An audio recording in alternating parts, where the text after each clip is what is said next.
Thank you for tuning in to Radicards TV on Radicards.com. I'm your host, Patrick Greenon. This is my buddy, Dan G. How's it going, Pat? Hey, Dan. Having a good time? I'm having such a good time. Good. How you doing? I'm doing well. Awesome, awesome. Dan, what'd you bring for us today? So I pulled something out of the McGwire collection. This is actually a double. And so it was at the top of a stack to be filed, and I was like, I'll bring it. So it's 1999 Topps Chrome Mark McGwire all etch refractor. Just really colorful card to begin with, and then the refractor makes it extra special. Yeah, those are pretty cards. Really pretty with the refractor. I remember pulling the Mo Vaughn out of Derek's dollar box. Oh, wow. And get the same refractor whole thing, and I remember being like, oh my gosh, these cards are amazing looking. Yeah. They're great. There are some cards from the late 90s that have this like excellent color spectrum on the cards, and this is one of them. Yeah. The Fortune 15, the Man, those ones refracted are also really nice too. The Man, if you can come across them, they're rare. They're rare, especially in the refractor.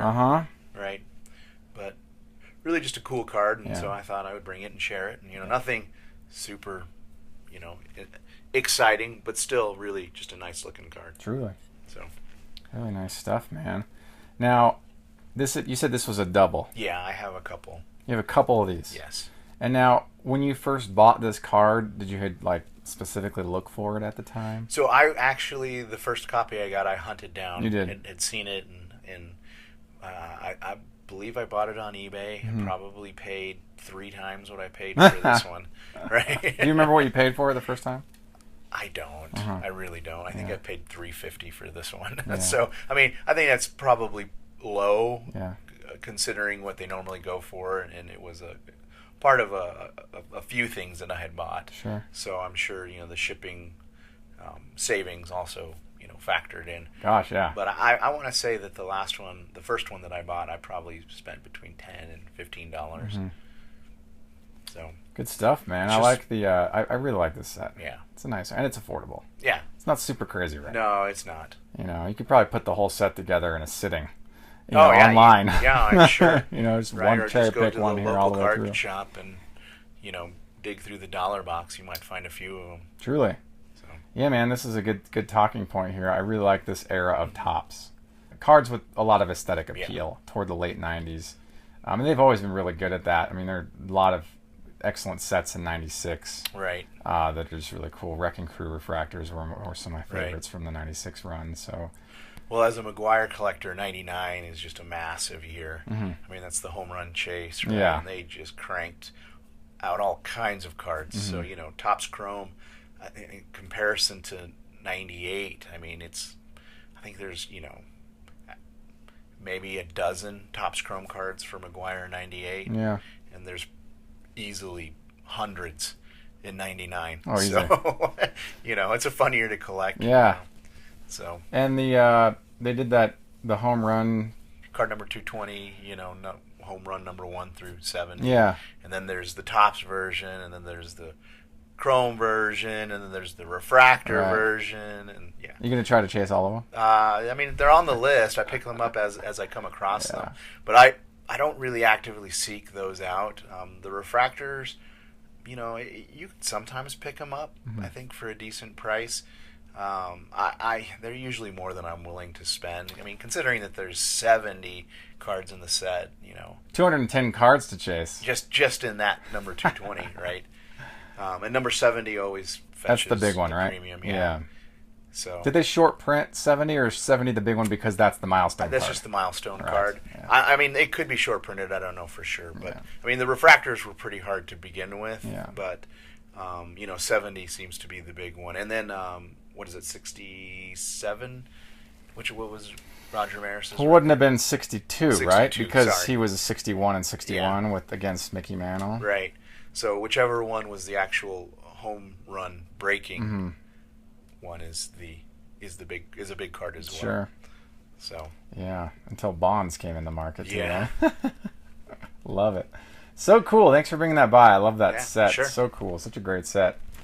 We're gonna talk about another sports card today. This one, actually, I'm known for talking about baseball cards. Today I'm going to talk about a football card.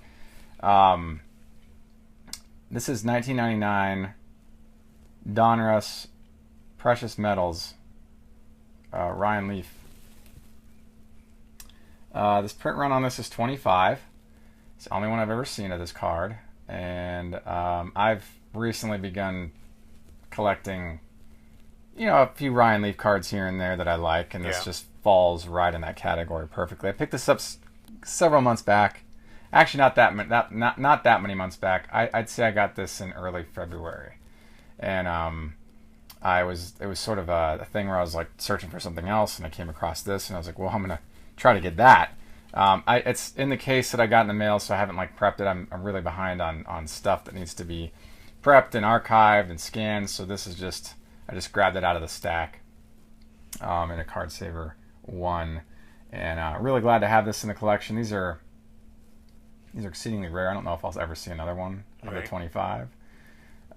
It's the only precious metals that Ryan Leaf has.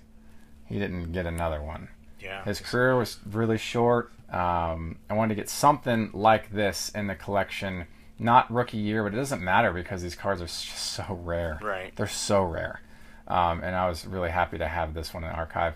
Probably the most expensive Ryan Leaf card in my collection because of its significance. I know that set collectors chase this card for their set, and so I was probably up against some set collectors when I was bidding on this.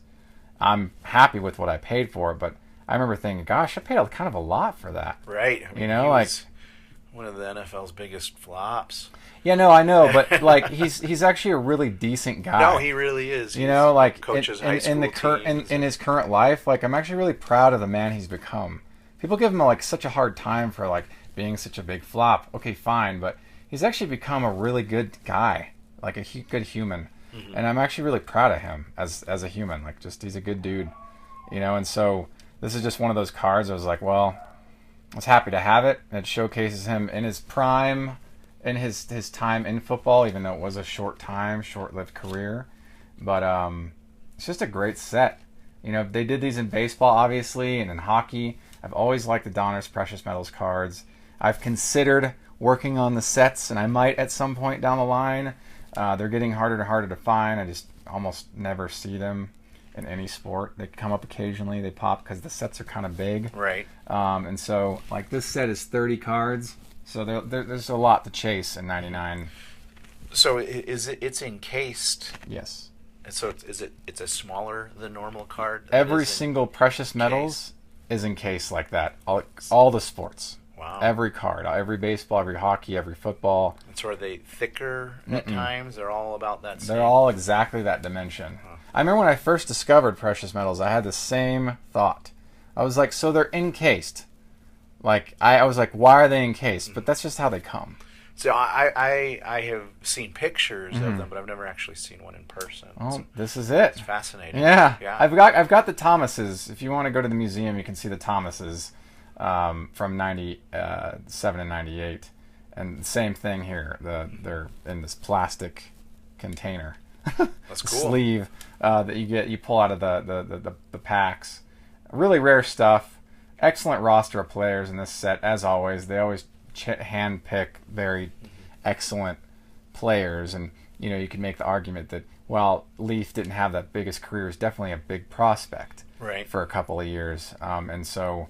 This was just one of those instances where I was like, well, gosh, what a great opportunity to have a super high-end Ryan Leaf piece.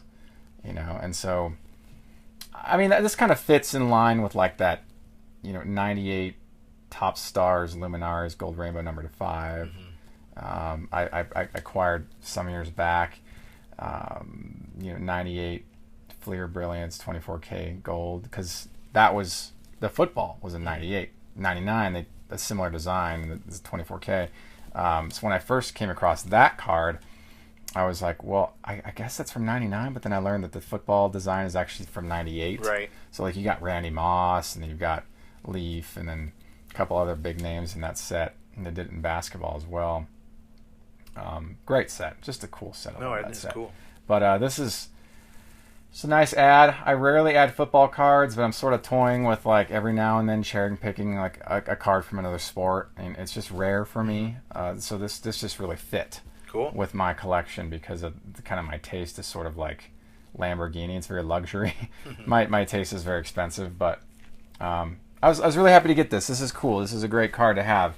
It's from a great set that has become a unicorn rarity.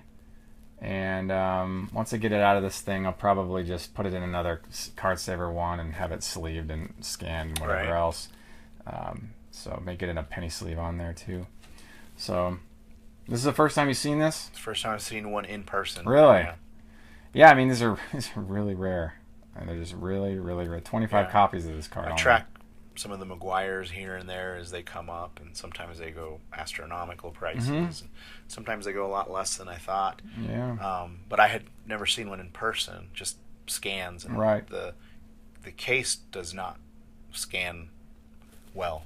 Depends on the scanner. I think I know I've scanned stuff like this with 2 different styles of scanners, and the flat foil finish scans horribly in one style of scanner and scans pretty well in another one. And so and also depends on like how you tweak the scan in Photoshop. You can like bring out the colors or whatever, but this one I'll make it look nice and make sure it's showcased appropriately once it ends up in the museum. But yeah, there you have it. This is 1999 Donruss Preferred Precious Metals. So cool. I think it's such a cool card to have. So yeah, I acquired this some months back. I just pulled that out of a stack of stuff, and I want to talk about it. So cool. There you have it. Dan, you have any final thoughts? No, just don't use screw downs. Gosh, yeah, no kidding. They're so bad for cards. And if you're gonna use a screw down, make sure it's a recessed screw down. Yeah. If you have to use a screw down. We should actually talk about that sometime. I've had success putting cards in top loaders and putting the card in the top loader in a screw down. Okay. That way it's protected completely. Right. But then you've got a lot of work and it takes up a lot of space and it's cost ineffective. So you've got these like other problems even with that situation. But at least the card's protected. So, all right, that's it. Thanks for tuning into this episode of Radicards TV on Radicards.com. I'm your host Patrick Greeno, and until next time, enjoy collecting. Take care. If you like this content, please subscribe. Thank you. Enjoy collecting.